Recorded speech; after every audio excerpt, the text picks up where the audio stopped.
बात कर लेते हैं। इस वक्त की बड़ी खबर सामने आ रही है, वो आपको बता दें। कैबिनेट मंत्री अविनाश गहलोत के प्रयास रंग लाए हैं और लाइलाज बीमारियों से ग्रसित बच्चों को अब मदद मिलेगी। राज्य सरकार सालाना 60,000 रुपए की आर्थिक मदद देगी। मुख्यमंत्री आयुष्मान बाल संबल योजना के तहत सहायता की जाएगी। प्रतिमाह 5,000 रुपए डीबीटी से किए जाएंगे हस्तांतरित। संभवतः 15 दिसंबर को सीएम भजनलाल शर्मा शुरुआत करेंगे। जन्म से 18 साल तक के बच्चों को आर्थिक मदद दी जाएगी। तो अब लाइलाज बीमारियों से ग्रसित बच्चों को मदद मिलेगी।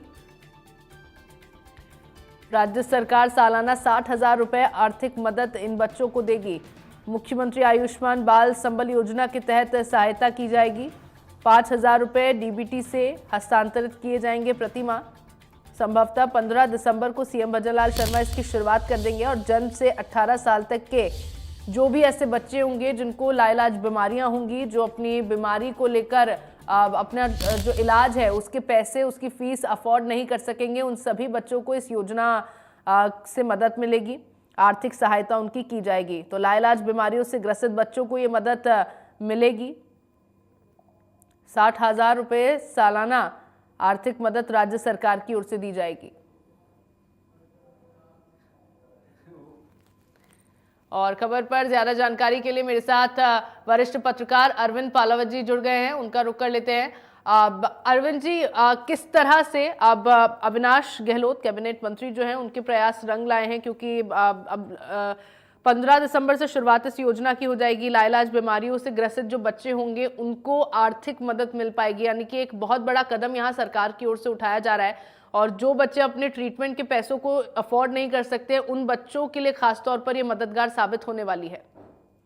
जी बिल्कुल, देखिए अपने आप में एक बहुत ही बड़ी योजना इसको कहा जा सकता है, क्योंकि देखिए कई बच्चे ऐसे होते हैं जिनको जन्मजात बीमारियां होती है और उसका कोई इलाज नहीं होता है, और इस लाइलाज बीमारी के कारण बच्चे जो हैं उनको उपचार नहीं मिल पाता है, परिवार भी कष्ट झेलता है और परिवार बीमारी के कष्ट के साथ में आर्थिक जो संकट है वो भी उन पर काफी ज्यादा होता है। तो ऐसे में अब मुख्यमंत्री आयुष्मान बाल संबल योजना जो है उसके तहत ऐसे बच्चों को आर्थिक सहायता दी जाएगी।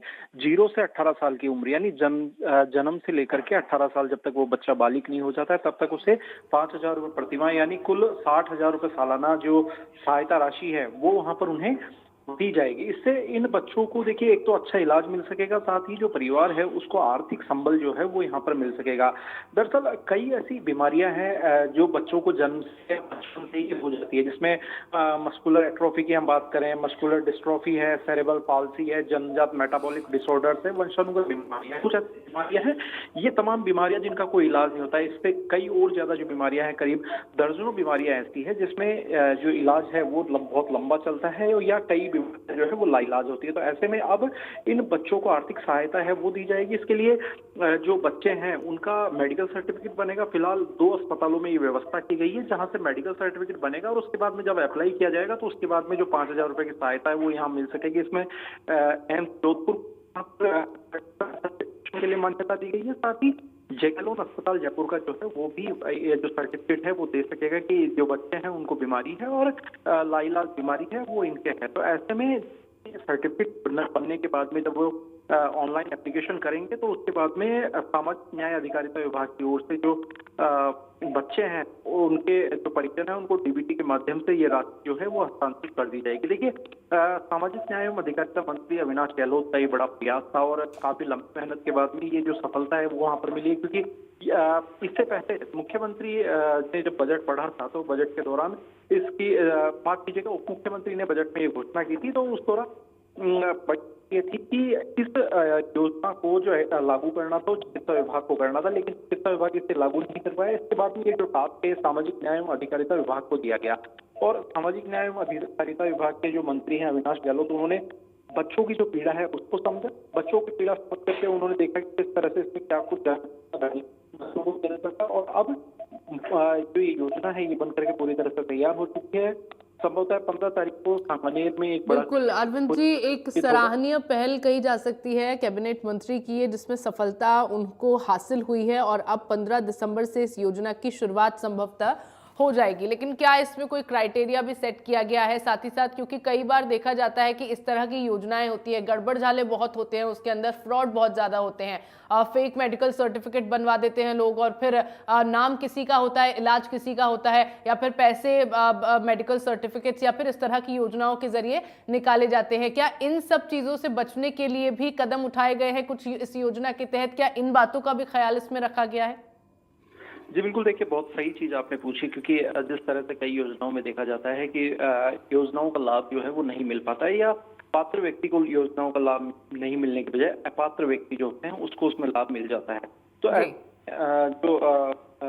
ये जो योजना है इसमें एम्स जोधपुर और जयलोन दोनों ही देखिए बहुत बड़े हॉस्पिटल्स हैं, बिल्कुल। इसमें भी क्वालिफाइड डॉक्टर्स हैं, और एम्स जो है अपने आप में एम्स जोधपुर जो है माना हुआ चिकित्सा संस्थान है। इसके साथ जयलोन अस्पताल जो है वो सवाई मानसिंह मेडिकल कॉलेज से संबद्ध अस्पताल है। ऐसे में वहाँ की जो मेडिकल फैकल्टीज हैं वो भी काफी ज्यादा कहा जा सकता है एक्सपीरियंस्ड है। तो ऐसे में इनसे सर्टिफिकेट मिलने के बाद ही इस योजना के तहत अप्लाई होगा, और उसके बाद में भी कई तरह की जो फॉर्मेलिटीज है, कई तरह की जांच है, परीक्षण है, वो यहाँ पर किया जाएगा, और उसके बाद ही जो बच्चे हैं उनको इस योजना में शामिल किया जाएगा।